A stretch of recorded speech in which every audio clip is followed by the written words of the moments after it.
My guest is a longtime friend of mine from Kentucky. He's a former financial analyst on Wall Street for Bank of America and the co-founder of Sandstone Care in Denver, Colorado. I'm excited to welcome Marcello La Rocca. Hey, Adam, thanks for having me on the show. It's For been neat to sure, see man. it evolve here over the last few months.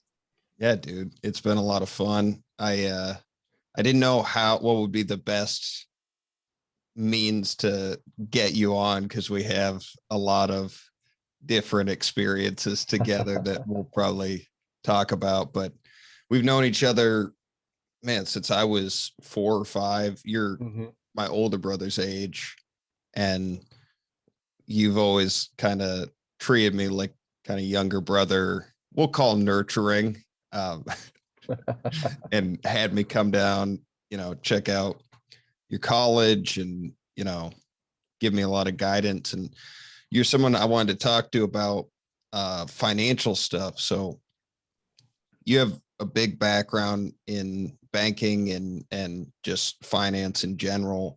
And there's a lot of shit that's going on right now that I think most people probably don't understand. I have been trying to read up on it, prepping for this interview, and I had like some beautiful questions for you, but my computer is acting a fool. So we're going to free ball it a little bit. But what I wanted to talk about today is what's going on with inflation, um, what could end up happening with interest rates in the Federal Reserve, some stuff about crypto, and also like meme stocks and sort of projections for the future. What I don't want to do is turn this into like an academic exercise. Yeah. This type of shit, people glaze over pretty quickly on. And so let's like try and keep it as fun as possible. But let's talk about your background a little bit. Like you were on Wall Street for how long? Yeah, sure. So, studied finance and accounting in college, then worked up in New York for a couple of years before moving into buy side investing, private equity. So have kind of a couple different experiences. I'm definitely not like an expert on any one of these topics, but have kind of a framework and a window in to each of them. And Mhm. so I hear you on not getting stuck in the mud on academic terms and whatnot, and try to approach it from a kitchen table English standpoint. And uh, I think it'll be a fun conversation. But was in New York for a couple of years at Bank of America Merrill Lynch. Did a lot of work in and around the healthcare investment banking space. So helping like pharma companies, medical technology companies, healthcare service organizations. So like the big insurance companies to dialysis companies, hospitals, et cetera, figure out ways to acquire other companies, borrow money, issue stock, those sorts of things, was my wheelhouse back in those days. What does that job look like on a daily basis? Because this has always been something to me where it's like, oh, I work in investment banking. I have no fucking clue. There are some jobs where somebody says the job title and you kind of get it, but like issuing stock, those types of things, like what day to day, what the hell are you doing?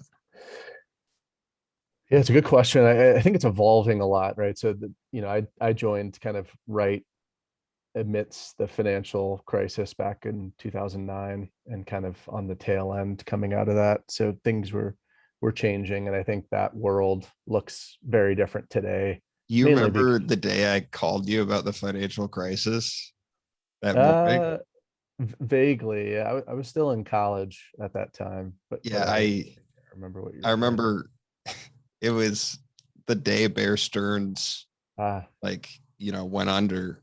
yeah, And I didn't have any real understanding of the markets at all, but I yeah. just saw it and I called you because I was like, oh, this guy's got to know something. And you had been like pulled an all-nighter or something, and I woke you up. I was like, dude, are you watching the news? You're like, no, what's going on? I was like, I don't know, but like this doesn't look good. Like I just saw a bunch of red numbers and the triple digits and shit. And like, Yeah. Yeah, I remember calling you that day, but I think that was in the spring of 2008. So I think it was actually on spring break when that happened. Probably pulled an all-nighter because I was doing enjoying spring something. Yeah, break. yeah. Yeah, that was kind of the beginning, and then Lehman Brothers was like the next big milestone in the fall. Yeah. But So being there after that whole collapse must have been weird. it was very weird. Yeah, everything, the banks kind of shrunk, and the analyst class before us had like, for healthcare investment banking was like 15 or 20 new analysts. And then the year I started, there was like 5 or 6. Wow. So everything kind of shrunk. And then things picked up fairly quickly after it. And so the workflow kind of stayed the same, but the number of analysts got cut dramatically. And so it made the experience a little bit different as a What result. was the type of work you were doing in that job? Yeah. So as an analyst, you're kind of, doing a lot of grunt work. So, the less exciting work was doing research, pulling together information for the senior uh, investment bankers, so directors, managing directors. They're usually interacting with company management teams, and they're wanting to be up to date on what's happening. And they usually have areas of specialization where they're more naturally up to date. And then they have other areas where they kind of do their best to stay on top of ahead of meetings. And so it was our responsibility to help them get access to information that they needed. And so that was just a lot of like mindless pulling together research reports and 10Ks, 10Qs, and different information sets for them to purview.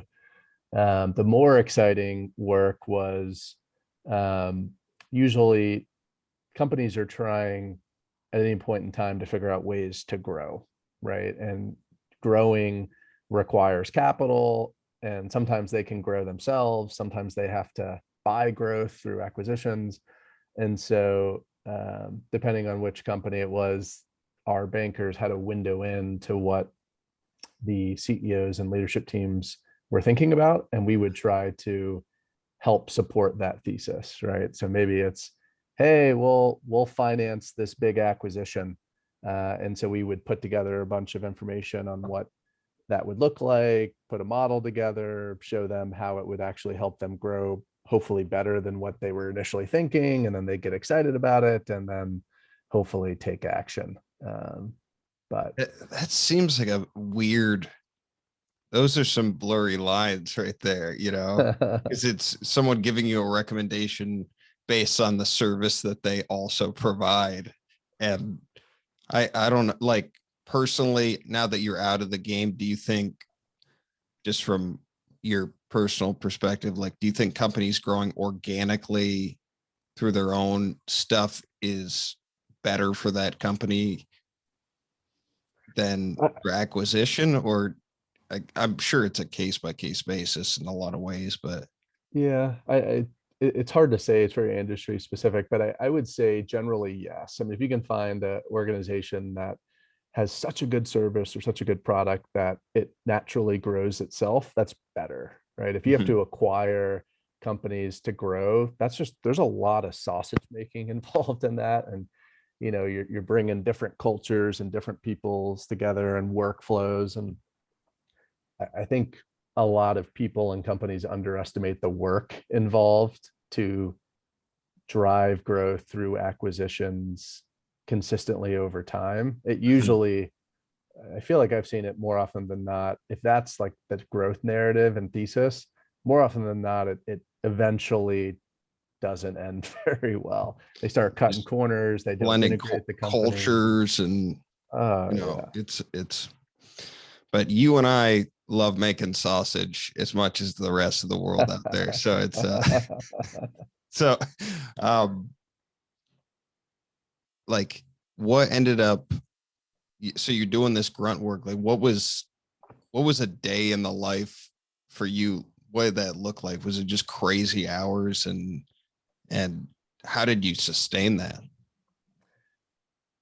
Yeah, it's well, I was referencing like analyst class before us was like 15, 20 people. And then our class was like 5 or 6. And the work was like the same or more. So So you had to be 3 people. it was like it was like a legalized sweatshop. It's kind of my recollection of it. It's kind of like a trauma period of time where there was so much going on. But and it's changed a lot today because like back in the day, investment banking was like a cool place to work, and smart kids would try to go there out of college, and there's supposedly a ton of opportunity kind of going into the field. And now that's changing a little bit, and a lot of people are electing, like the best and the brightest are focused more on like startups and technology companies, and banks are having to figure out how to continue to get talent. But I mean, it's definitely where I learned what hard work really was. It was not uncommon to work 100+ hours a week. There's 168 hours in a week. I think the most I worked was like 120 hours. Were you just falling asleep at your desk too? Basically, yeah. I mean, there were times where you definitely do an all-nighter at least once a week, but sometimes, there was a couple instances where it was back-to-back all-nighters, and you're basically like a degenerate in the chair. It's pretty worthless. Like your productivity collapses.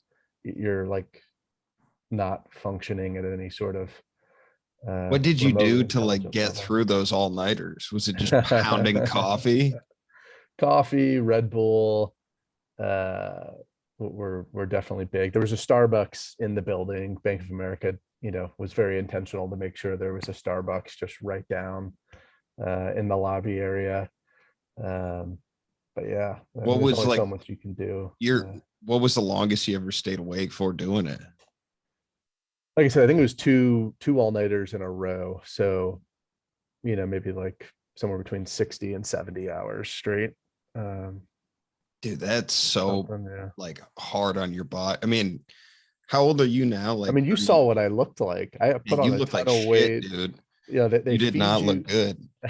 And I'd call you sometimes and you'd be like whispering from your cubicle or whatever, and you'd have your headset on. You're like, yeah, I want to talk. Like, I want to know what happened, but I gotta go. I got a meeting. But I was fortunate though. I had a conference room right adjacent to my cubicle, so we were able to have some fun conversations. I could step into the for conference room. But sure. yeah, they feed you really well though. So you'd get a meal allowance every day. Yeah. They'd give you car service to and from your house, especially when you're working long hours. Dude, but So that's like you're just packing on the pounds and then you're sitting you just sit in a chair all like, were you having physical issues or anything?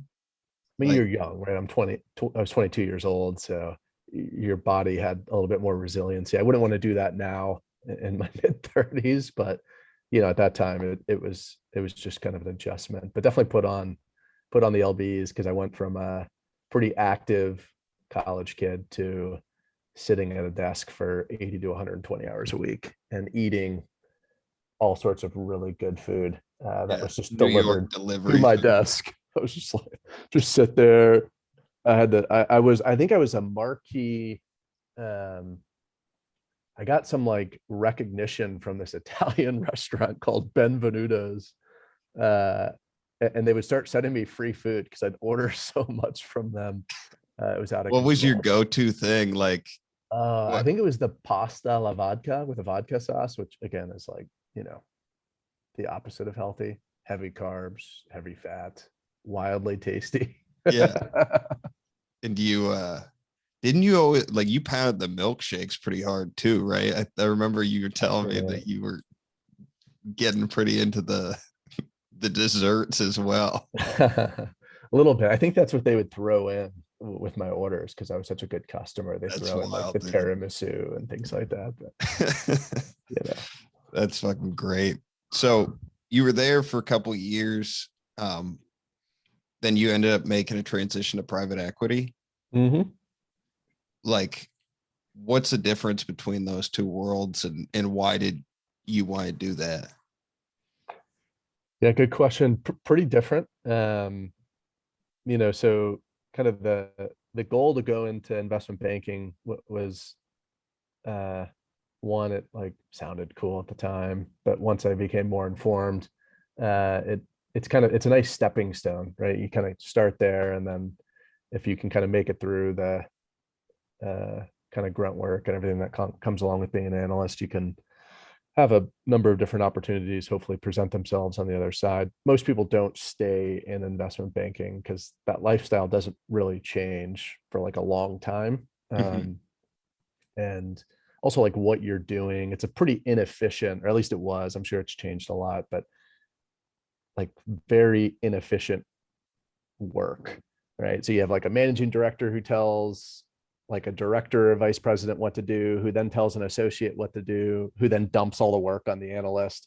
And then the analyst gives the work back to the associate, who then reviews it, tells the analyst to make changes. Then they give it to the vice president, and then they review it and have more changes. Then it goes back to the MD, and then sometimes he'll be like, "This all sucks. Like, do something totally different." It's like, holy shit! Like that was just a waste of a week of my life. For sure.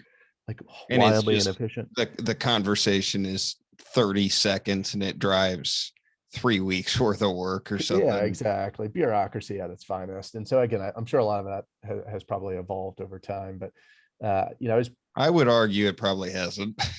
maybe it has. I just I think don't it's know. the I nature hope. of those organizations. It's in the types of like people that are in those positions that are calling the shots, that they don't like, they want to see things that make sense through their eyes, and whatever you put together, it's not going to be how they would do it. Yeah, I think So, I think there's two. I mean, the people that stay in that world, it becomes like a rite of passage, and they kind of reinforce that cultural dynamic. mhm. I also think those firms are trying to continue to recruit talent, and so they're kind of forcing that hopefully to change. And I don't know where it is, but like there was that stuff earlier in the year about Goldman Sachs, like some goofy stuff about them like asking their analysts like, do you want more time off? Do you want a Peloton bike? Do you want, I mean, they're like, just they're trying to figure out ways to like change, some of that reality of being an analyst. But I say all that because I was pretty focused on doing something that, like, one, was working with a team that functioned a lot better, and two, would make more, like, would put me in a position to actually make more of an impact, if that makes sense. Because when you're caught in that banking thing, you're just kind of at the bottom of the heap and just getting put to work, and you're doing so much work that you're not even really like thinking about what you're doing. You're just executing like high Mhm. volumes of stuff. um, and there's usually like two different routes you go. One is you go to the public markets. A lot of my friends, close friends, went that direction, which is like a hedge fund, and you're like buying and selling stocks and playing that whole game. The other direction is private equity, which is more investing in companies, and doing so in a way that hopefully helps the companies perform better over like a medium period of time. Mhm. And so I went that direction because it sounded interesting. You'd get to work with leadership teams. And I actually went uh, what's like down market to a smaller organization that worked with smaller companies, because the responsibilities that they were giving their junior team members like myself was more significant versus the much larger organizations. It was similar to what you would do in an investment bank, but you just got paid a little bit better at the end of the day, versus I went to a place where you got more meaningful responsibility, which was cool. And that was in Colorado. It was. Yep. That's how I ended up out in Colorado from New York. It's up in Boulder. And yeah, that was in Boulder. Now you guys are in Denver. Now we're in Denver. That's Okay. correct. Yep. And so how long, well, what was the difference in the type of work that you were doing there? Like, because this was you, just trying to think about my notes that I can't Yep. access right now, but It's all good. um it was Gray Mountain. Is that right? Gray Mountain Partners. Yep. And so what was sort of your day to day there? Like, what were your main projects, or Mhm. did you do anything that's worth the listeners hearing about? There was a lot of fun learnings from Gray Mountain. I feel like it was pretty informative for me in terms of how I've kind of ended up to where I am now, doing stuff that's a little bit more entrepreneurial. But Gray Mountain was just a really neat place. The two partners there, came from New York, worked in finance for a very long time. Um, Part of the allure for me kind of working with them was that they were wanting to be everything that really try to create a culture that was everything that you didn't that you hated about finance in New York, in terms of just highly arrogant folks, tons of bureaucracy, a lot of just managing up and down, that bureaucracy. They were really kind of focused on being the antithesis of that, and tried to create a culture of transparency, and really wanted to empower the entire team to kind of take ownership of what they were doing, right? Which Was was it the hopefully crazy hours too that not as bad. I mean, the hours were pretty significant, more because they were lean, but you were given a level of responsibility that made working those hours feel very different, right? When you're like low man on the totem pole and you're doing work that is going to get changed 6 different times before it's done because of the chain of command, yeah. that's like really demoralizing. It's like, I have to do this perfect for the associate, but then the associate's going to change it, and so are the 2 or 3 other people above that person. Versus Gray Mountain was much flatter of an organization, and so there was a lot to do, but we were working together to do that, which was neat. But spent a lot of time in the oil and gas space, which was interesting because this was like 2011 to 2015, so you kind of had like the boom and the bust happen there. Mhm. Which was neat to kind of participate in. Did you end up doing Um, pretty well, like financially, or was it?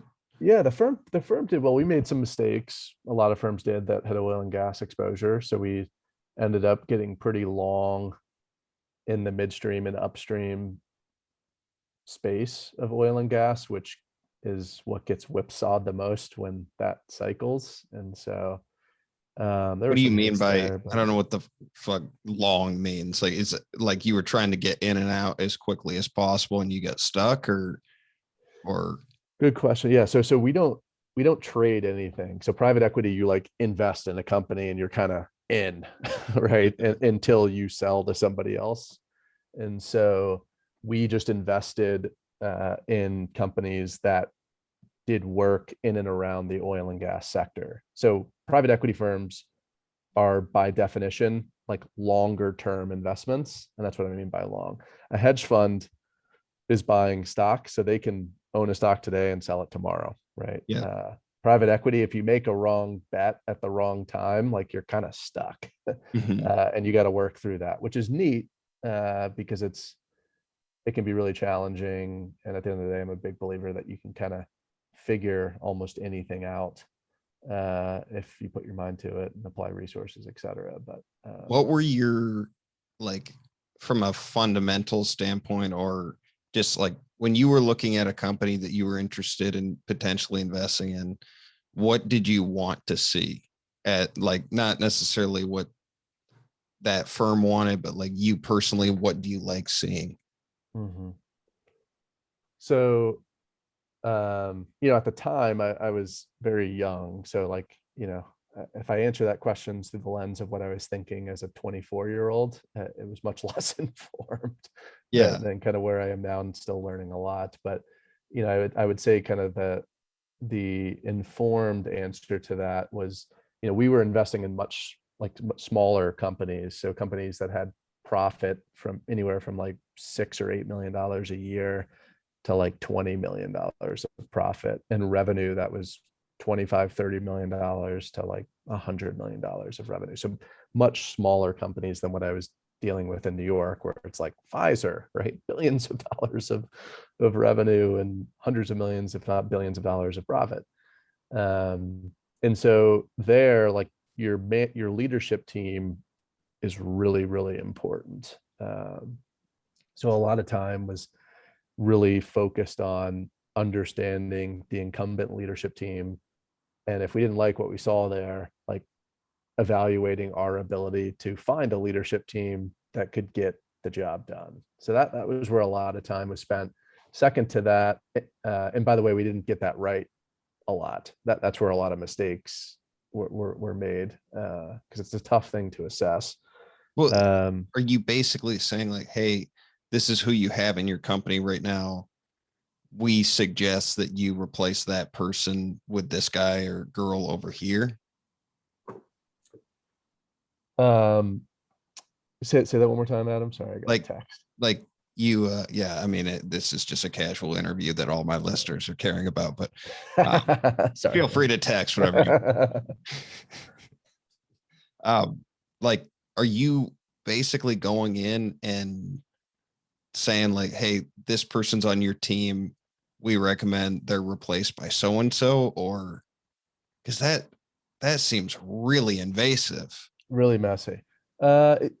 It depends. I mean, it's so situational. Sometimes, usually if like, we do a lot of that kind of as best we could analysis prior to actually investing in the company. But usually you don't have enough information at that time to know if the management team needs to be transitioned or not. So sometimes you would invest in a company that it was known like, hey, the CEO, he's done really well, he wants to transition, and it would be our job to make sure we had a CEO to put in to the driver's seat. Those were easier. I think what was sometimes harder is when you would invest in a business and you thought you had a CEO that could get it done and seemingly had a track record of success up until that point in time.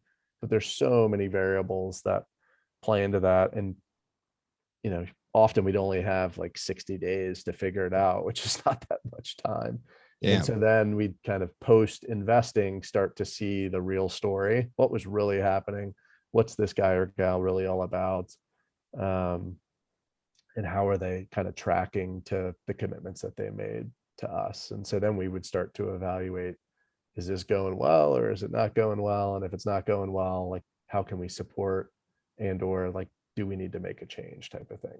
So that was definitely the most important. The second was more the fundamental analysis on the companies. So like, is the industry good? Within the industry, does the company, like, does the economic model make sense? Where could we be wrong in our assumptions behind all of that? And then trying to.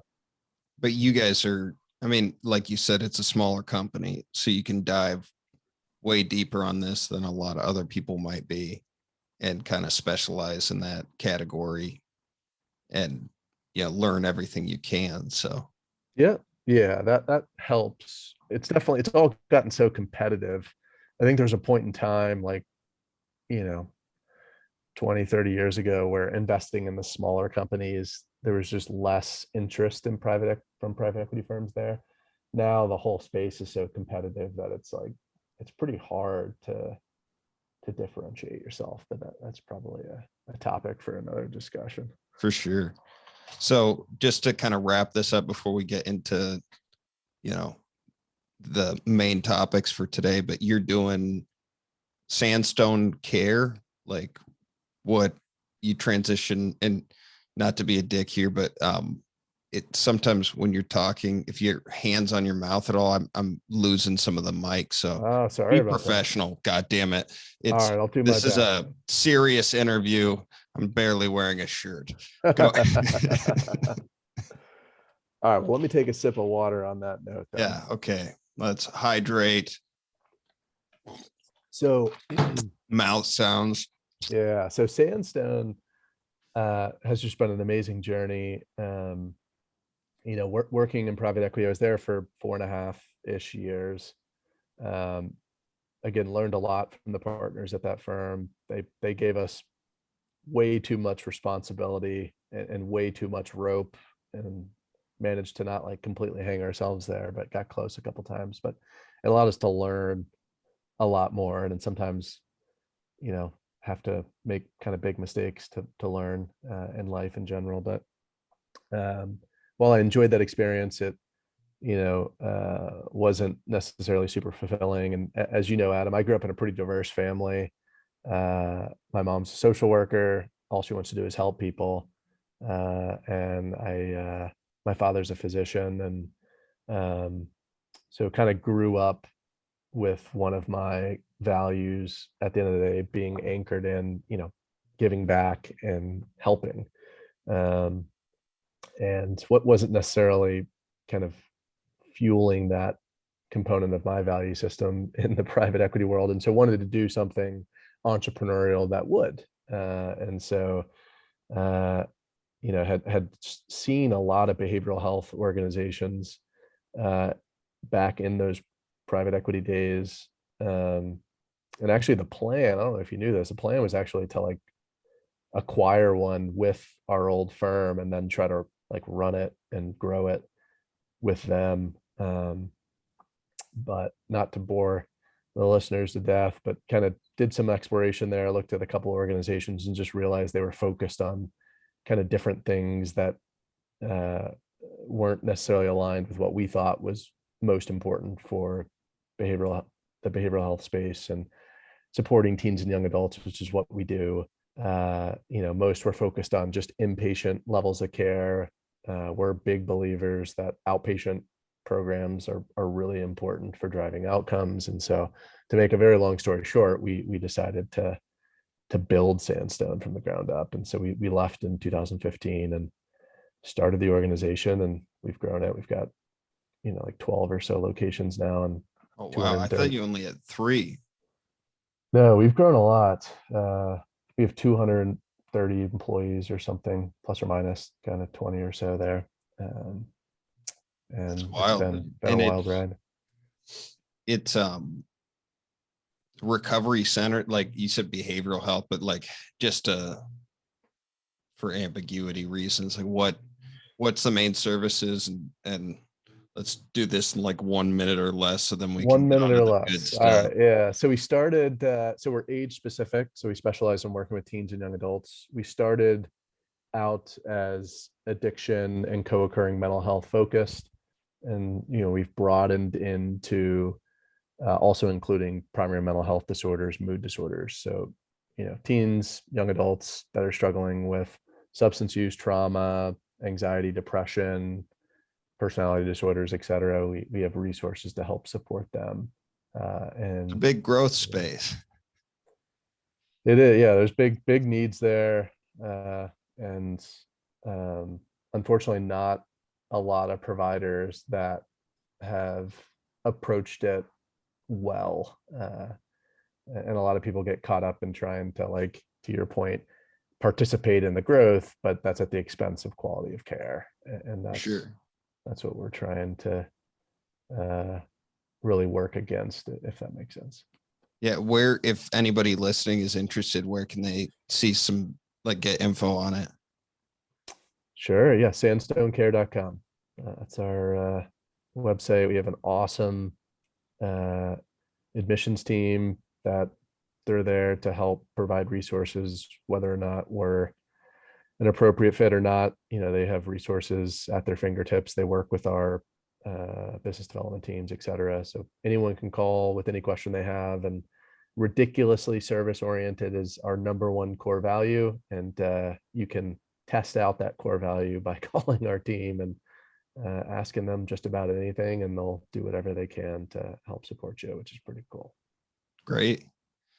All right, let's get into some of these topics. So for today, we've talked about, you obviously know about money, everything there is to know about the dollar. You're a man of riches, both personally and financially.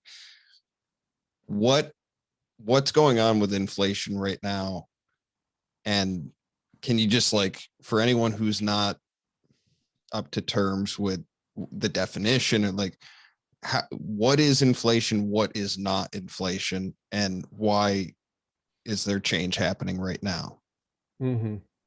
Yeah, it's a loaded question. And again, I'm not, I feel like you need to get like Treasury Secretary on your podcast or something. You'd have a much more dynamic conversation than with me. But I keep hearing constantly everything I'm reading is inflation, inflation, inflation. And like Yeah. this was something that I actually read a decent amount about and I learned a decent amount. So you know about money. I thought let's have a conversation about Totally. No. And I'm curious to hear kind of what you were focusing on in your reading. But at the end of the day, simply put, inflation is looking at the change in the cost of something or the price of something over time. And there's a lot of fear right now for a whole host of reasons, most notably that the economy is flush with money right now, that inflation could get to a place that is very significant. And there's some indications that we may be closer to that than we think, even though the Federal Reserve Bank, the central bank, this past week actually came out and said that they don't plan to change interest rates until 2023, which is like, holy cow, that's like a long way away. But so, things that I see that are interesting and potentially concerning are, housing prices are exploding. A lot of folks are experiencing that. Certain raw materials and supply chain costs are getting very significant. Labor costs are becoming very significant in certain areas. And kind of what makes it complicated right now is we just had a global pandemic. And so, I think part of what the Federal Reserve sees is that some of the pricing increases we're seeing are hopefully temporary, because we just survived, knock on wood, a global pandemic, and that was highly disruptive to things like lumber, right? Lumber is something that's like a piece of plywood that should be like $8 is like $50 or $60 right now. But the question is that inflation, or is that impacted because lumber mills were disrupted because of COVID, and housing is in a little bit of a boom right now, because of a bunch of people moving their entire lives because COVID has now allowed people to work remotely more sustainably and likely indefinitely. And so like, it's a complicated thing to unpack, but yeah, that's there's a sort lot of of what other things that are, in my view, kind of also interesting that maybe point to it potentially being a bigger issue. But yeah, that's sort of like what drove me wanting to talk to you today, because I was on the phone with my dad and we were just talking about inflation. I'm like, I keep hearing about it. He's like, well, have you bought a piece of lumber lately? And in my head, I'm like, no, I don't. What do I need? I don't, I'm not building anything. Like he builds stuff quite a bit, but like I started digging around it. It's a lot of exactly what you're saying is there are these supply bottlenecks as a result of the pandemic. So, lumber, which, and it's also coincided with the raising price of oil. I'm not sure if I can't speak on oil. It seemed you would know, you fucking worked in the space or whatever, but the supply bottleneck of certain resources. And then there's also this service worker increase in pay issue. So like if you're going out to a restaurant right now, I think they said in the Wall Street Journal was like 25% more expensive right now because they're having big issues hiring people. Do you know why that is? Like, Or potentially why that is? because of unemployment benefits. Yeah. Look at that. That's a I thought. drew That's the thought. connection. Nice job. Research. Adam. Yeah. So that, Yeah, and that's so people changing, are right? like, people are, they don't want to leave unemployment because the benefits are so good that like they're having to offer greater amounts of pay to incentivize people to work those, what they call unskilled labor.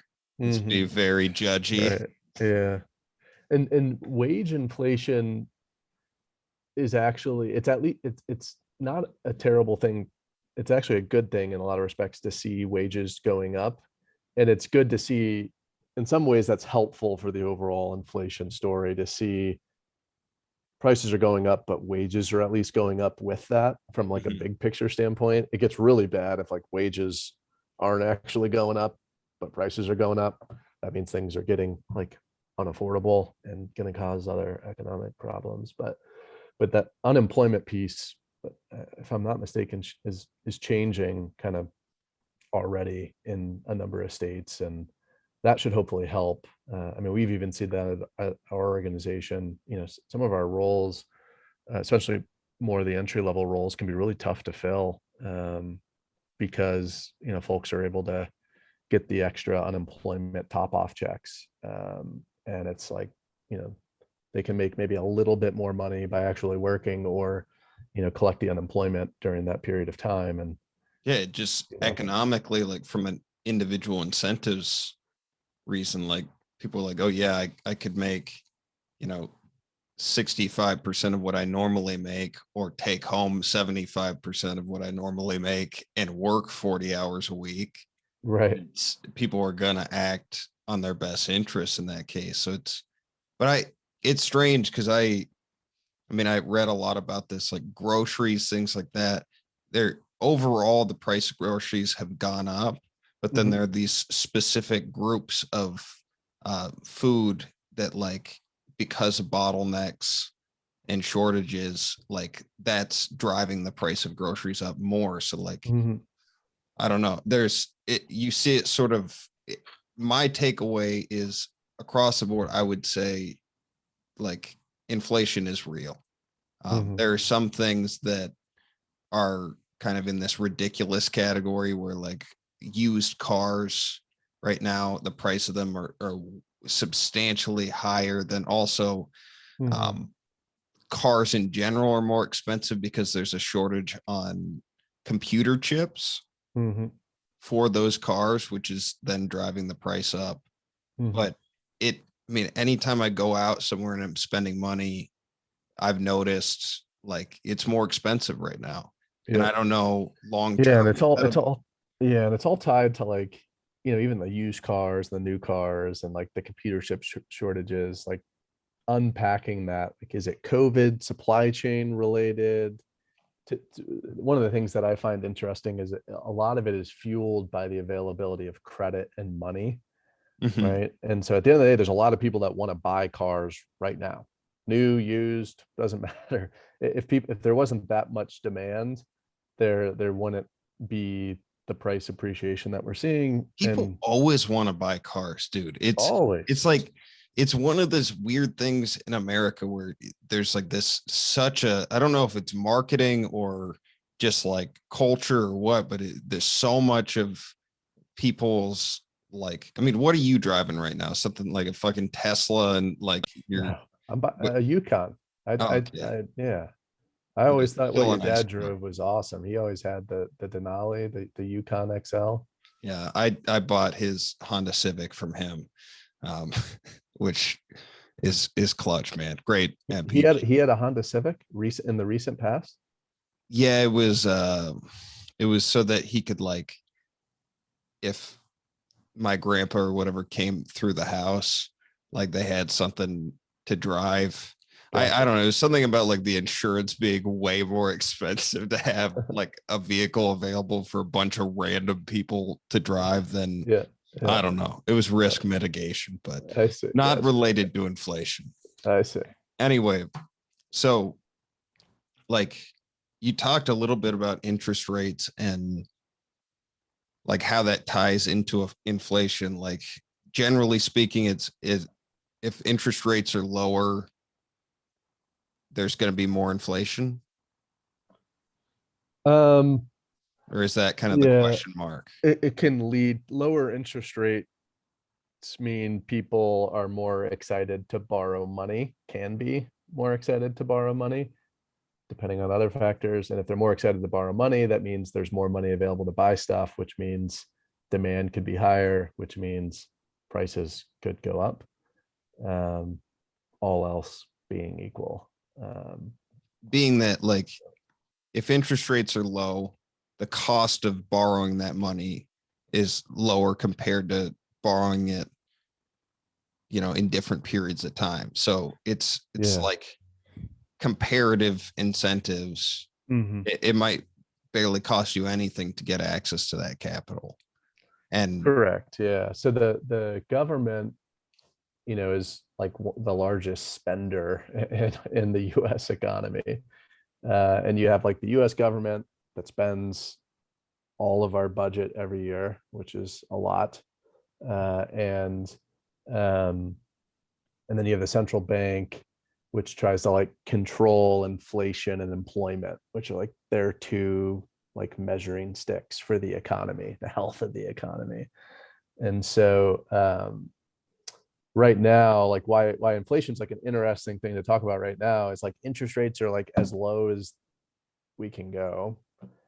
And we're seeing like windows of like potential inflation or not. As I mentioned before, the central bank, the Federal Reserve, just this week's like, hey, don't worry about it. We're going to be good till 2023. So they're kind of reaffirming that like it's probably more COVID related is like the hopeful read through. They're printing money like crazy. Like we just went through a global pandemic. We had to like send checks to people and bail out companies and PPP loans and all that stuff.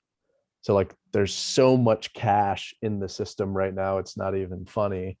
That's usually another way for like the central bank to stimulate the economy is they lower interest rates and they print money, right? And so we're printing money so when like you crazy say right print now. money, like it's like Fire loan, up the printing like presses, fire them like, up. but like what, there's PPE loans, like it's literally like, it just Yeah. makes me think of this shit I read in, I don't know, 10th grade history class about like the Russian currency or the German currency after World War II, where it, the value of it went down so far that like people would have to bring wheelbarrows full of whatever Yeah, the like currency Zimbabwe was. 10 years ago or something like that. Yeah, to get a loaf of bread, like you had to bring barrels Yeah. of this shit. Yeah. So when printing money means they're injecting money into the economy.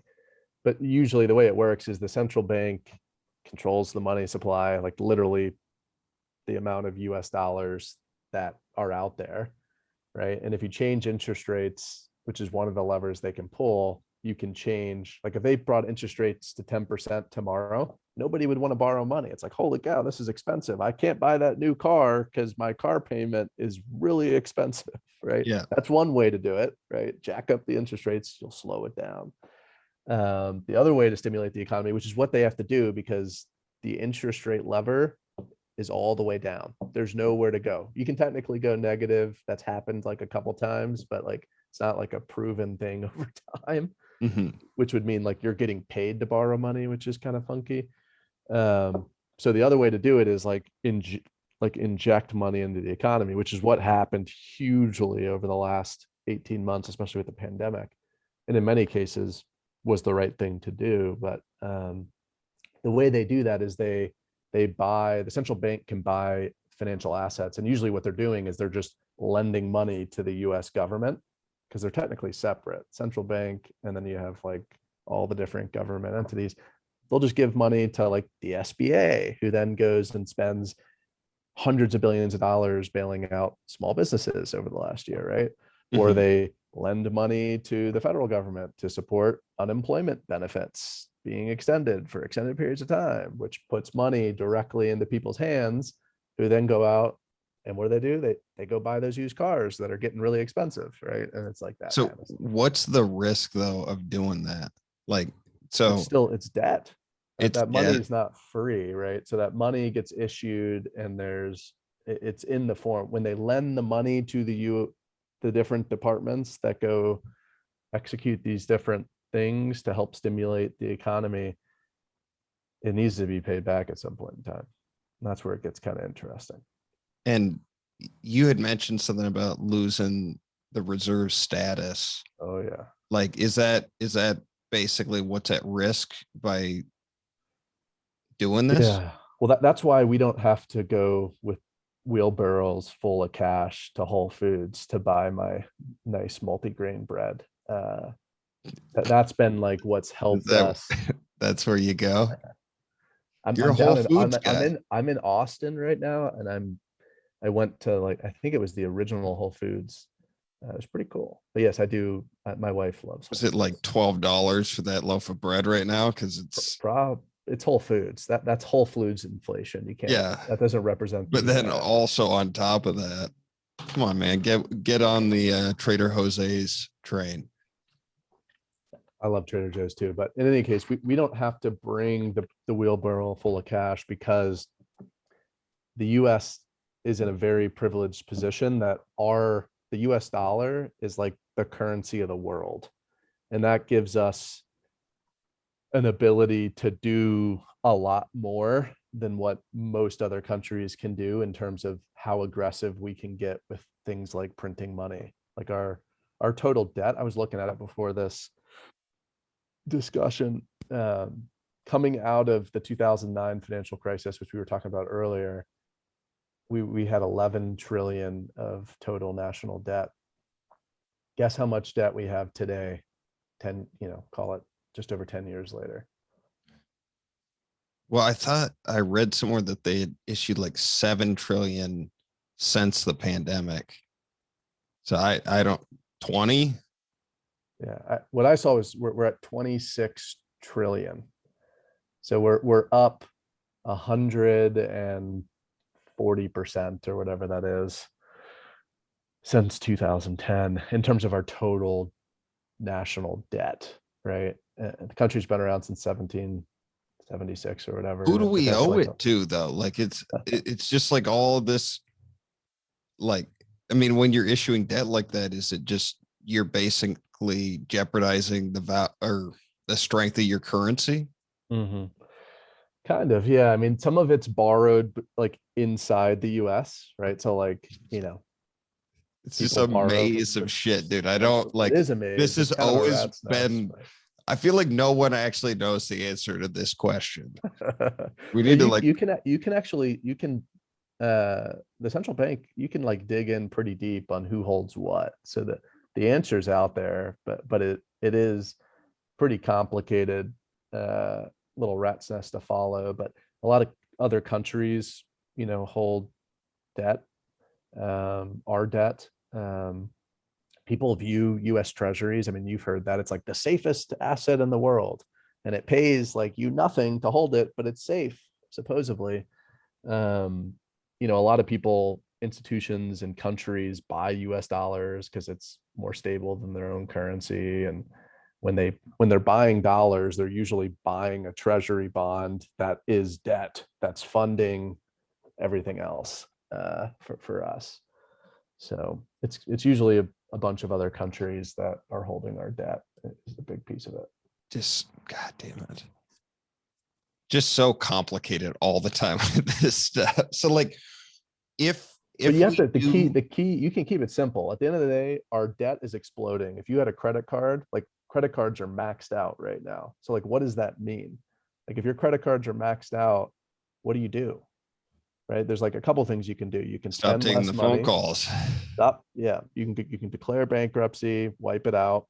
You can start spending less money, right? So you have to control your spending. Maybe you can get a better job and earn more money, right? But like those are the things that you have to start thinking about, and those are the things that over time that the US is going to have to start thinking about. And the reserve currency status has been our like a little escape hatch to avoid thinking about those hard things, because we're in a very privileged position.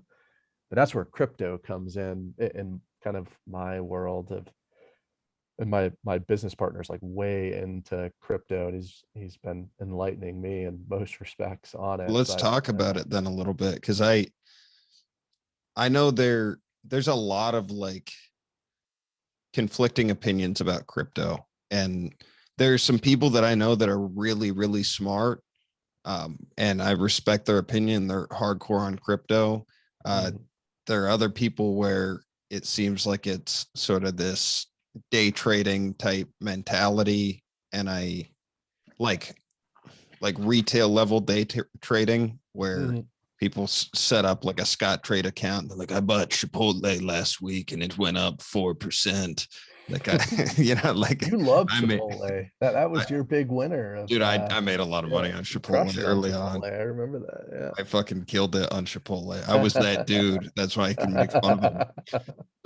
But I'm pretty sure you called me and told me that. dude, yeah, it was like, I think I bought in at 70 and it went up to, I don't know, 200 or something. I could be wrong, but Yeah. I took a lot of L's though. Like, Yeah. dude, anyway, so what are your thoughts on crypto? Like, where are you at with it? Because you got a background. There's more that I don't know than what I know. I'm very much like on the beginning of the learning curve of understanding, and but it's fascinating.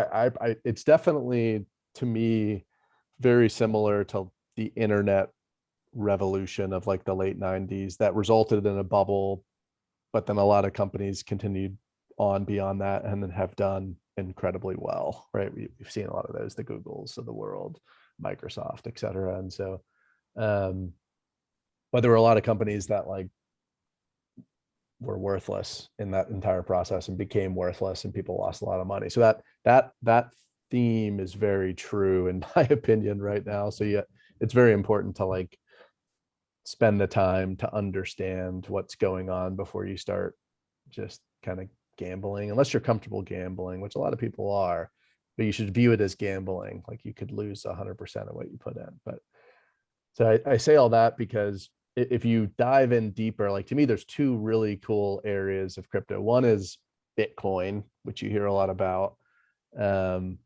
which is where, like, to me, the whole reserve currency thing is kind of interesting when we talk about. The second is Ethereum, which is another blockchain crypto asset that enables, it's more of like a technology. It's not a currency. Ethereum's not a currency. It's a technology that enables a lot of different things, including this whole decentralized finance world. That's like pretty wild place. So those are like two different things. Bitcoin, since we're on the topic of, the US government spending money like drunken sailors, the Bitcoin's interesting because it's in some ways you can kind of, it's basically like a store of value, right? It's like gold, right? That's how I'm thinking about Bitcoin, at least, rightly or wrongly. And actually, like the US used to actually have like our actual money supply, like the dollars in circulation up until like the 1950s, was backed used by to gold. have gold. Yeah, it used to have gold.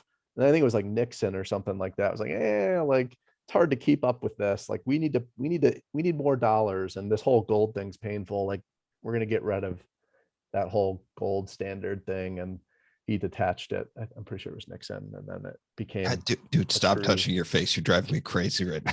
Sorry, it itches, man. You got like the full beard and the scratchies. I know, I do. It does. But so you're essentially saying that Bitcoin is almost traded like a commodity, in that like gold or something else that holds a value, and then Ethereum is more of like a technology type. Correct. Yeah. Correct. Like, one of the things I saw with Ethereum in particular was the ability to like track deeds and ownership of like public property that has long been confusing as hell. Like that's like blockchain technology in general is going to be disruptive in a lot of different ways, but Ethereum's the backbone. It's the network that allows all of these cool ideas to happen. It's literally like the internet. Like you can compare, like Google was built on the internet and it's awesome. Like there's going to be a lot of companies that are probably going to be built on top of Ethereum technology. Yeah, which is cool. Dude, it's crazy because I went to school with this guy I'm working on getting him on the podcast, but he lives in Dubai right now. Oh, and cool. He started the company Coin Mena, MENA, and Okay. it's all like what we're talking about. That's Just awesome. and it's I'd love super, to talk to him.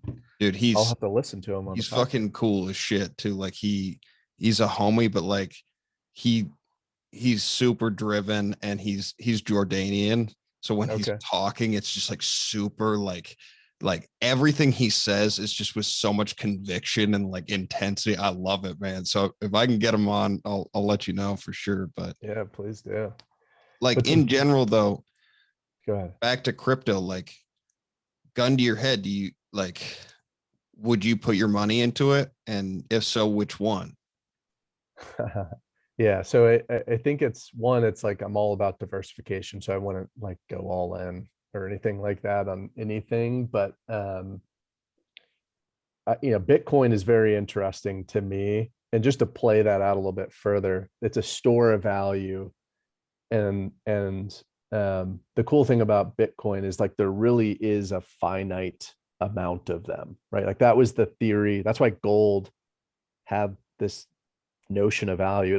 Gold is only worth anything because we say it should be worth something, right? Just like diamonds and everything else. And like diamonds are supposed to be super rare, but now we're like growing them in labs. And if you look at like diamond prices over the last 10 years, I got my wife's wedding ring appraised recently, and they called me like the price went down. I'm like, what is this? I paid all this money for this ring. It's like, oh, we're growing them in labs now. Sorry. It's like, okay, that sucks for me. But so that now women are gonna want like a fucking chunk of Bitcoin on their Bitcoin ring. Or like maybe a moon rock. I don't know. But so Bitcoin like truly has finite number of them, and it has a system that actually allows you to like access it pretty easily, right? Like gold, like storing gold in your safe at home like kind of sucks, right? Like it's heavy, it's a lot of work, and then you have to like take it to a pawn shop or something. I don't even know where you get rid of gold. Yeah, I've traded like hard currency before, and gold is actually one of the easiest. There's another one. God, what the fuck? But you have to buy those ETFs. Like so nobody actually holds the gold. They buy ETFs that's like gold backed things. And yeah, I mean, I held the gold because back in like 2016 there was a big when Trump went into office, like there was a big kind of moment where everybody was like, oh, what's going to happen with the dollar? So I had bought gold, a year before that. And then I also bought silver too. And like that's where you kind of fuck yourself, is if you're buying actual silver, like the hard currency, like 100 ounces of it is heavy as shit. It takes up a ton of space, and the value of it is so low. It's like for one coin of silver that's 1 ounce, the same amount of gold is worth like, I don't know, 1,000 times as much or something. It's insane. It's like $17 versus like $1,700. Yeah. So from a space standpoint, it doesn't make any sense. And the reason for that is it's supposedly more finite, right? Like, and when gold prices get really expensive, like gold miners do more work, and when it gets cheap, like nobody mines any more gold type of thing. But so Bitcoin, like at the end of the day, to me, it's like I view it very similarly to gold and as an alternative to gold. And so, and you pair that with what we just talked about, like the US printing press running at full tilt and all that debt we talked about. Like my view on it is it's like a hedge, right? Like a lot of weird stuff's probably going to happen. I'm not smart enough to like tell you exactly what is going to happen. But it seems in the short term too, like it's not like I saw Warren Buffett was like getting out of a lot of like his S&P 500 stuff and getting into gold maybe like a year ago. And usually he's a pretty good person to just kind of keep eyes on. And that's a big shift for him. Like he's long stood behind US companies and things like that. So I wonder if it's sort of a shorter term play, or if it is indicative of like long term, we're really putting ourselves at risk. And as a specialist in this, give me the answer. Well, Lauren just walked in. Yeah, your To the beautiful room. wife. Yes, yes. So I think it's I mean it's going to be interesting what's going to happen, but just specifically on Bitcoin versus gold, I think the theory is that they're hedges against the economy moving into recession, or the US dollar losing value, both of which are probably going to happen at some point. Mhm. So the thing with Bitcoin that gets people nervous is like really volatile. Like it was like worth $60,000 like 60 days ago. Now it's worth like 35. Like gold doesn't see quite as much volatility, which There's people like. still like there's a fair amount of volatility with gold, and There is, I but I I think don't think like it's as much. what's the Uh, expression they use for Bitcoin? It's like Hold on for dear life. yeah, Hold and I HODL or something yeah like I that. mean, what are you doing if you believe in something long term, looking at the price of it every day? Like if you're not That's what you trading can't it, do that, right? So to me, it's like a diversification. Like, if you're wanting to hedge a little bit against this kind of unknown of what's going to happen with the dollar and the US economy, like Bitcoin's probably a pretty good place to be. And it could appreciate pretty significantly over time. So you dude. kind of I remember when it tune was out the noise. $787 a coin. I know. I was looking at it, Wow. was like that. I don't know what this worth. I have some good friends that got in at that price and have like held, like they're Yeah. smart dudes and they really stand behind this. But that's a much different approach than somebody like I think all these retail trading platforms, like even Coinbase and things Mm-hmm. like that, like they drive the expectation for a lot of people that you should be making a lot of transactions, Well, of and course they do. like and it's That's how they make money, for Adam. sure, but like for the average it hurts Yeah. everybody except for them. And Yeah. it's Yeah. like also then all these dumb shows on TV that are like, well, buy, sell. Like it's the Yeah. culture of like movement in Yeah. investments Yeah. helps no one except for the people that are peddling it. Yeah. Simply put, to me, there's two ways to do it. Like one, you have a chunk of change right now that is sitting in your savings account doing absolutely nothing, earning Well, 0.021% a year, minus, or minus, or cost you money I mean, net of if fees.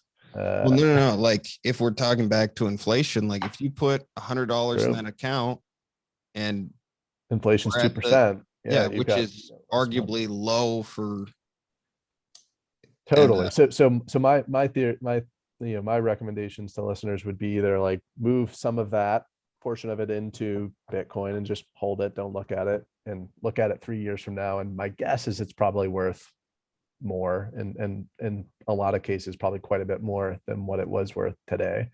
The other thing you can do is just, as part of your saving scheme, every paycheck, carve out a little bit of money and just put a little bit into Bitcoin. That's what's really cool about Bitcoin is you can buy fractions of fractions of fractions of fractions of Bitcoins very easily.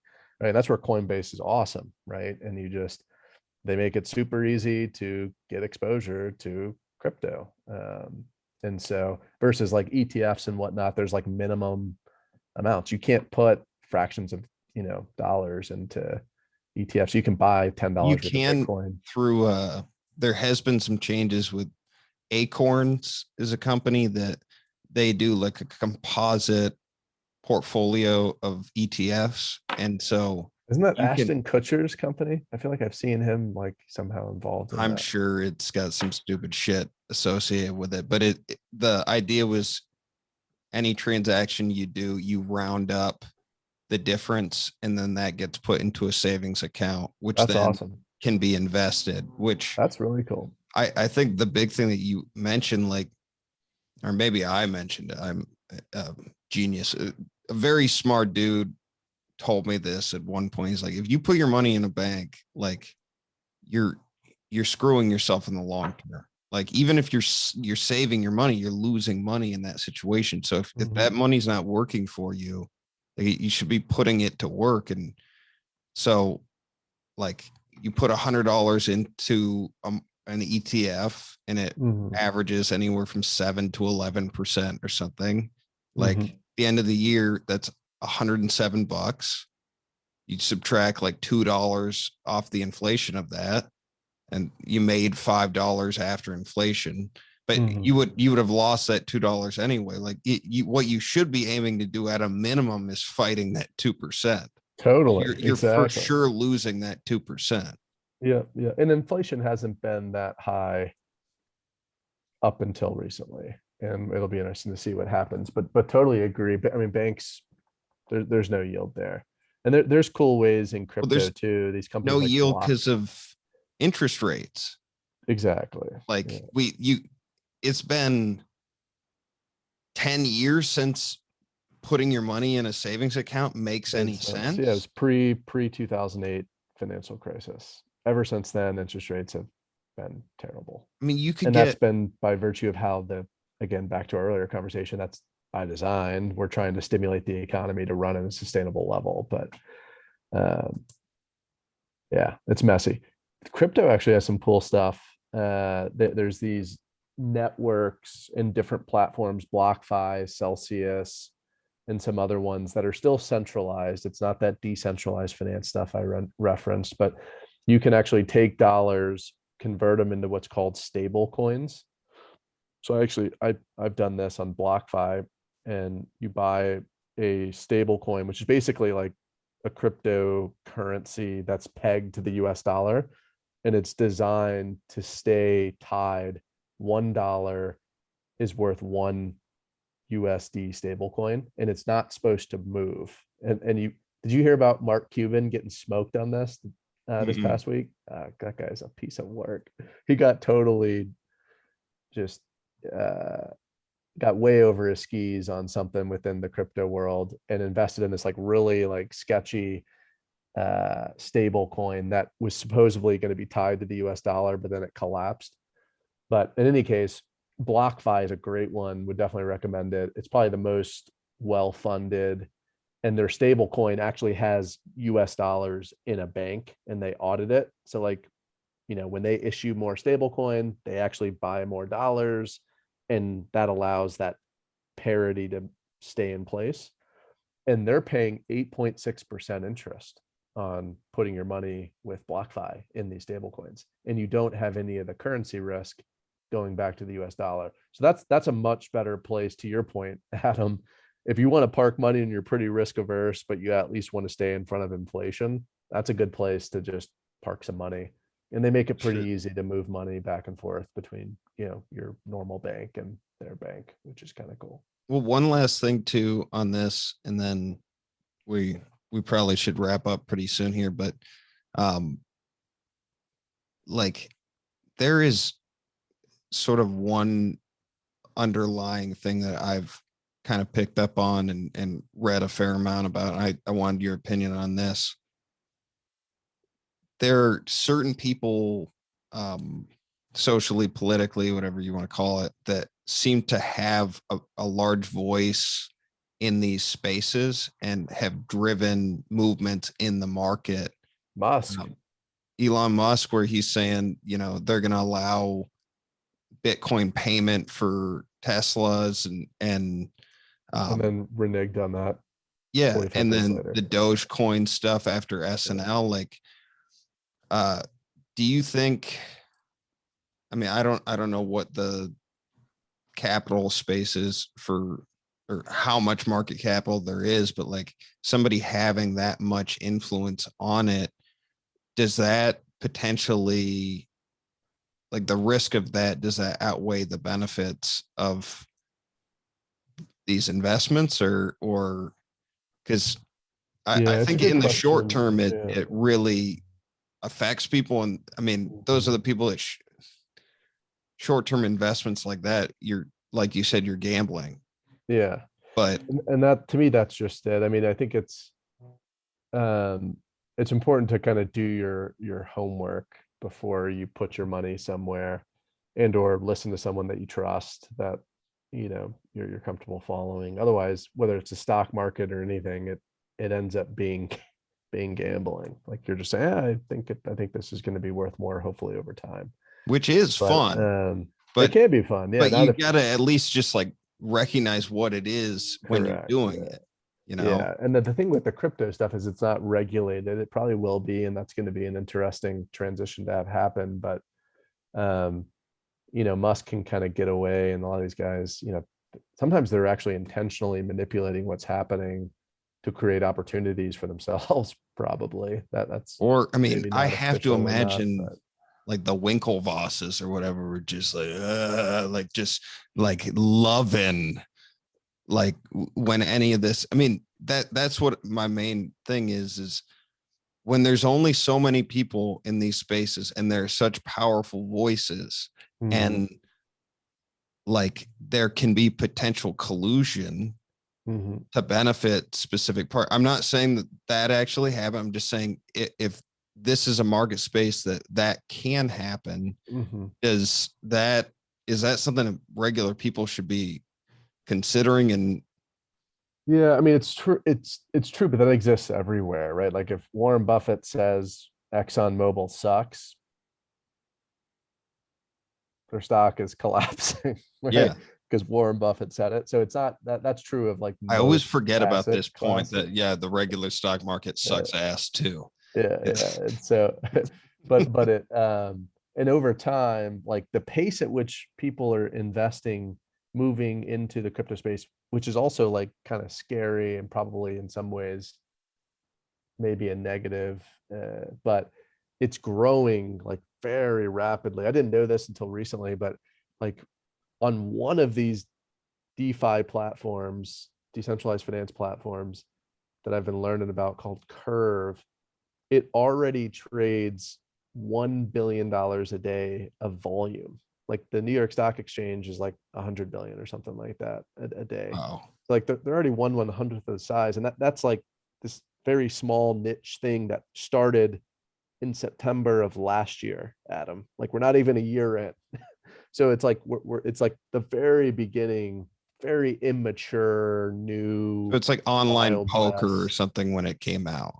Like it's just Probably, I'm not super exploding. And familiar with what that's like, but yeah, it is exploding. The but if that adoption's much been trading happens, that means probably that there's that much opportunity for people that are sophisticated to take advantage, right? Like there's some reason why totally there's that much trading happening. to well, yeah, a lot of it's just that's a topic for another conversation, like the DeFi world, but a lot of it's just because it's a very that you can't to our all of our conversation so far, normal assets, the stock market is at all-time highs. Pretty scary to put your money in there right now. Mhm. Bonds give you no return. Banks cost you money from an inflation standpoint. And so where can you actually make a return right now? It's pretty weird. But crypto is like an area that's pretty interesting, and these DeFi platforms are offering much better yield, right? I just mentioned you can hold a stable coin and get paid 8.6%. That's freaking awesome. That's like Yeah. it's not risk free. It's not. There's risks there, but it's very close to a high yield savings account in a lot of respects, and you're getting 8.6%. You don't get that at the bank. So there's a lot of money moving there because But it all there's yield. stems from interest rates, It right? does. Like it's people are making these decisions because they are acting on their best interests economically. And so they're trying to find where they can get those yields, Mhm. and they're kind of getting pushed into these places that are like more, I don't know, gray or new areas because they don't, like you said, like nobody's going to Yeah. go into a savings account. Totally. It's very new, and it's in institutional investors are pretty risk averse. So like, you know, you hear about hacking and like, all these things that can happen in crypto world. Like they're pretty afraid of it, but they're getting more comfortable with it as people learn more about it. They understand the technologies, and or they're just like, I gotta get a better return than what I'm getting anywhere For else. So sure. we'll take on that risk. Let's go. But And so how can people put their money into Sandstone Care? maybe we should make a token or something. Yeah. Sandstone, An NFT yeah, NFT or something. backed by Fadam and friends. There you go. All right, let's wrap up with just your projections, kind of for regular people. Like the whole point of this episode, I don't know if we reached it, but is to break down some of this stuff and hopefully give some clarification for people that don't care about finance but want some general knowledge. So like a year from now, 6 months from now, 5 years from now, what do you see? Like, gun to your head, if you have to say, if you're wrong, I'll make fun of you on the podcast for the next, however many episodes and belittle you. But like, what do you think is going to happen? With what? Just like The pretty world? much everything. Like if you had to make a recommendation for somebody right now on like what to do with their finances, what would you recommend? I know that's a really complicated question. It's a really hard, I think this is like a fascinating time and pretty complicated time to try to be investing. I'd say, I think crypto is a huge thing that is here to stay. And so to me, Bitcoin's an interesting hedge, and to put in, 5%, 10% of kind of what you have from a cash standpoint into that, especially now where it's gotten beaten up pretty good, feels like a worthwhile place. I think starting to learn more about decentralized finance and Ethereum and what that can do, big opportunity. I think I'm pretty nervous about just like where the US is right now and the amount of debt, and like how that gets handled is going to be tough, to which reinforces the whole crypto bet. I think if you're in the US, like if we're right that inflation's probably going to be more significant than we think, holding assets is good. So like, owning a home versus renting is a good thing if you can do that, even though it's pretty expensive. Like, not getting caught up in overpaying for a home, but buying a nice house somewhere that is decent, that you're not paying way over market for, would be nice. Because if we're in an inflationary environment, that price should continue to go up, and you'll be in a position where you'll benefit from that, versus if you're renting, you're just going to pay more in rent over the next few years. I'd say that's probably a good thing to do as well. All right. I'm going to play our story time music, and I think I got a story to reminisce with you on. So hold on. We got to play this. Is this a requirement now? Oh, wait, that's the wrong one.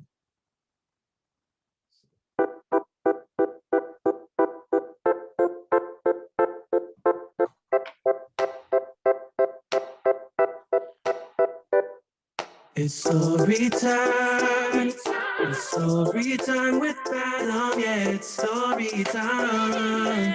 It's story time with Fadam and friends. Who did that for you? That's fantastic. That was Jaga and his girlfriend.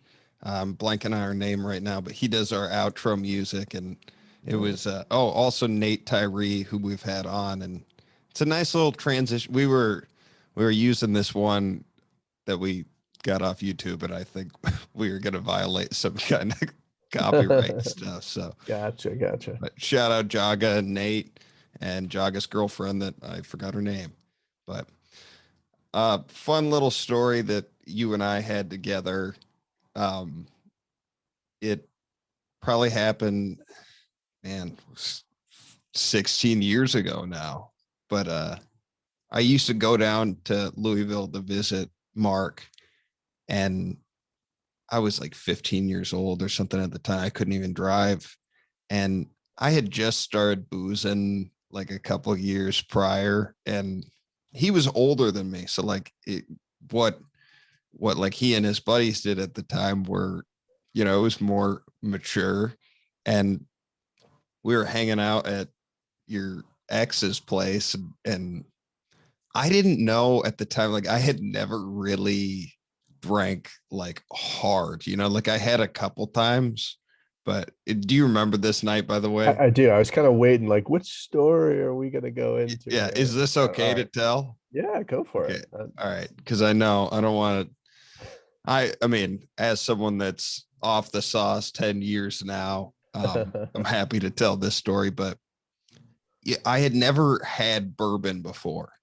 And in Kentucky, like everybody, bourbon is the drink, right? Like is it Jack Daniels or is it Jim Beam mainly down there? Jim Beam. I mean, so Jack Daniels, I think, is Tennessee whiskey. Jim That's Beam right. is That's right. Kentucky bourbon. Yeah. Which do you prefer? Like, I know you haven't really been More of like a Woodford Reserve. If I had to, think about a bourbon, that would probably be the one. dude. I was trying to think of stories for this, and like almost all of our stories are just us acting crazy when we were younger. We did well in our high school and college years. We learned a lot that Learned from our set up some pretty big mistakes. changes. Yeah, exactly. I remember I had a glass, like it was maybe, I don't know, fucking 5 or 6 inch tall glass, and you just filled it up with Jim Beam for me. I had never drank bourbon before. And I was like, do you want me to chug it? And you looked at me and you're like, do you want to chug it or something? And I was like, I mean, I can if you want to, if you think I should. I had no idea what was going to happen. I had never actually really gotten that fucked up before. And I chugged an entire glass of bourbon, and you were like, what the, like, you couldn't believe it. And then after I did that, I asked for one more, I remember. And I think I did a second one back to back like that. And I don't know how many shots that is. That must be like It was quite a 12 or bit. something. Like it was Yeah. a lot. Yeah. And I remember I was down in the basement. I was looking at like it was a movie theater in this basement, and they had like just a wall of DVDs. It was unreal. And like my vision, I'm going down, and then all of a sudden everything just goes into slow motion, like just like and I was like, what the fuck is going on? And it all hit me at once. It was like, I don't know what my blood alcohol content was at that particular moment, but it went from like nothing to probably like I weighed, I think I weighed like 130 pounds at the time. Right. And this was like your second time ever drinking, probably. So, oh my dude. And I just I could pound anything. And so we get in the car, and I remember I just blacked out like super hard, right? Like, and I remember you took me back to your mom's place, and I hadn't seen her for like 10 years or something. It was the first time. And you put me in front of like a DVD, like Van Wilder, and you're like, this is a funny movie, and I just am laughing at all the parts that aren't funny and like making weird noise. This was the first night I had gotten into, and I remember waking up in the middle of the night just like blowing chunks in the sink of your mom's condo. I hadn't even said hello to her, like, and this was the first time I ever got sick from boozing, like, so I went for the sink. Like, nobody goes for the sink, it's just so bad. How did we handle that in the morning? Do you remember? Or did you just somehow manage to clean that up yourself, but before everyone woke up, which I find to be highly I unlikely. don't think I did, because dude, I was hungover one time when I was in college.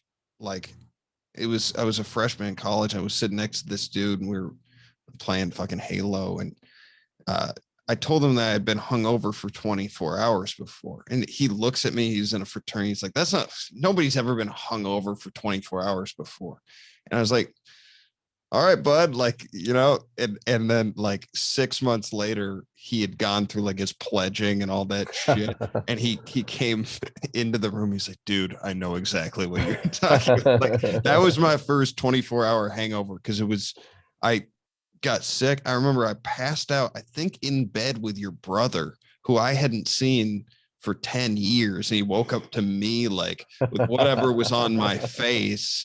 And God, dude, it was the sick. I remember the next morning we had to go out to your farm, and we stopped at some like morning breakfast place, and you got fucking sandwiches or something. And you're like, they make a really good sandwich here. It was like, the Goshen store. It was the Goshen store. The Dude, little mom and pop hole in the wall general store. right up the way. It was 9 o'clock in the morning and you were trying to get me to eat like a roast And beef sandwich. I think it was hard salami. Yeah. They had these really good hard salami sandwiches with cheddar cheese. The smell of it made me like, I remember I made you pull over to the side of the road just smelling it. And like, we were in your Audi at the time and like, you were fucking driving the way that you drive with the fucking, at the time you had what was it? The scanner in there. The radar detector. Yeah. The radar detector. It gives you false confidence, significant false confidence.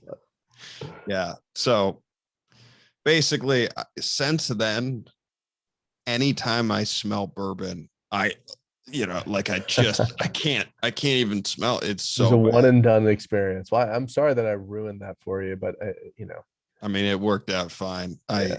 It just, as I got closer to me stopping drinking, the things that I could actually drink, like the types of drinks, like I got sick off gin, I can't drink that. I got sick off bourbon, can't drink it. Like it was just like all I had left was like Hennessy and tequila. And then sobriety, which is great. Yeah. But it fucking took a while. Yeah. But yeah, I had some other stories about you acting a fool, but I wanted to respect your public image. I appreciate that. Was there anything you wanted to? No, I appreciate you having me on.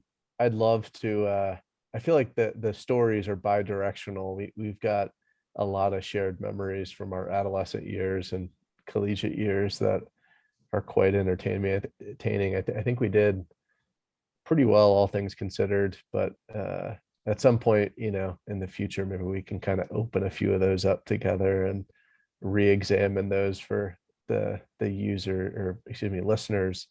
Yeah, maybe I'll have my cousin Justin on too, and we can break the seal on some of those. That would be great. You guys are both married now, so I don't want to lose any favor with right. I didn't else. put like a timeline on when this could occur. Maybe we can do this even in like another format at some point in the future. Who knows? Yeah, just get a whiteboard together and really map out everything that happened. Oh my God. We did some silly shit, but dude, it was a lot of fun having you on. I hope people ended up getting something out of this. If they didn't, the podcast is free, so like fuck off. One more time, like if people want to find out about like services or just like, I don't know, if they're interested in what you're doing, where can they hear more? Yeah, sandstonecare.com is the best on the organization that I help support at this point. And then, you can direct anyone my way too, Adam. Happy to be as helpful as I can. Crypto is pretty cool. And I'm hopeful that some folks listen to this and dive into that world a bit. For sure, man. Thanks for coming on. For anybody listening, thanks again for listening. If you can, rate and subscribe to us wherever you listen to podcasts, and also follow us on Instagram at FNFpod. We're going to leave you, like always, with Jaga. I just make the waves, I don't write them. I can hear the lyrics in my spirit as I write them. Why you wanna walk and talk just like them? I can't get caught up in all the hype and the excitement.